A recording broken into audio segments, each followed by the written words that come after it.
Dans cette vidéo, nous allons parler de concentration molaire et de concentration massique. Concentration massique, on en a déjà un peu parlé dans d'autres vidéos, mais on va faire le lien. Donc pour commencer, concentration molaire, ça c'est nouveau. Donc la concentration molaire, c'est égal à la quantité de matière de soluté dissous par litre de solution. Donc la concentration molaire, on va la noter grand C. Et tout à l'heure, on verra que la concentration massique, on rajoutera un petit m en indice pour préciser que c'est la concentration massique. Donc la concentration molaire, pour la calculer, il faut diviser la quantité de matière par le volume. Et donc ça nous donnera bien le rapport de mol par litre. Donc c'est bien la concentration molaire qui est en mol par litre. Donc petit n, c'est quoi dans ce cas-là? C'est la quantité de matière de soluté, et petit grand V, pardon, c'est le volume dans lequel est ce soluté. Donc un exemple, si jamais on met 0,1 mol de NaCl, alors c'est quoi le NaCl? Eh bien, chlorure de sodium, c'est le sel. Si on met 0,1 mol de sel dans 2 litres d'eau, quelle va être la concentration en NaCl? Donc concentration en NaCl, qu'on peut aussi noter, NaCl entre crochets. C'est égal à quoi? Par définition, c'est égal à la quantité de matière de NaCl divisé par le volume de la solution. Donc combien de mol on a mis, quelle quantité de matière on a mis? 0,1. Dans quel volume? 2. Donc divisé par 2 litres. Donc on est bien dans les bonnes unités, on n'a pas de conversion à faire. Parce qu'ici, la quantité de matière est déjà en mol et le volume est déjà en litres. Donc rien à faire. On calcule ça avec la calculette ou même de tête. 0,1 divisé par 2, ça fait 0,05. Et l'unité, mol, litre moins 1. Donc voilà, on a fait un calcul de concentration molaire.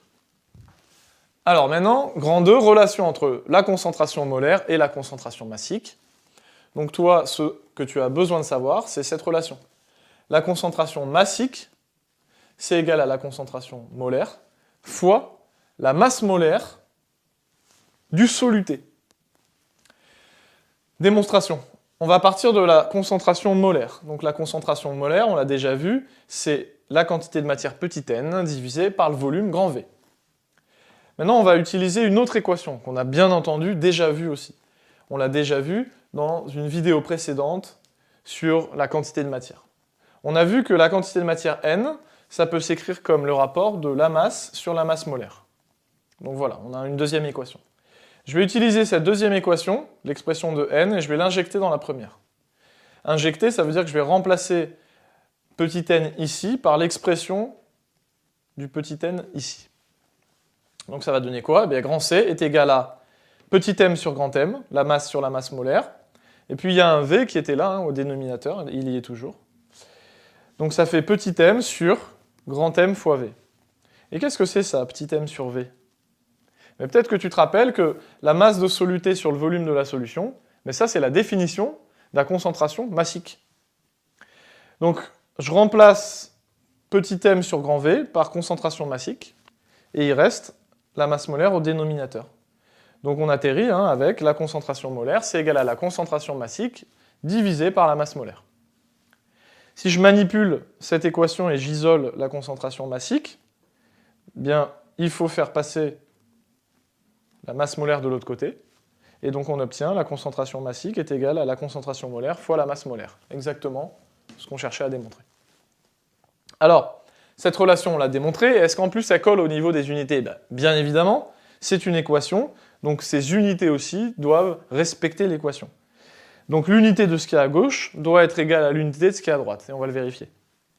La concentration molaire, c'est en mol par litre, donc mol sur des litres. La masse molaire, c'est en grammes sur des mols.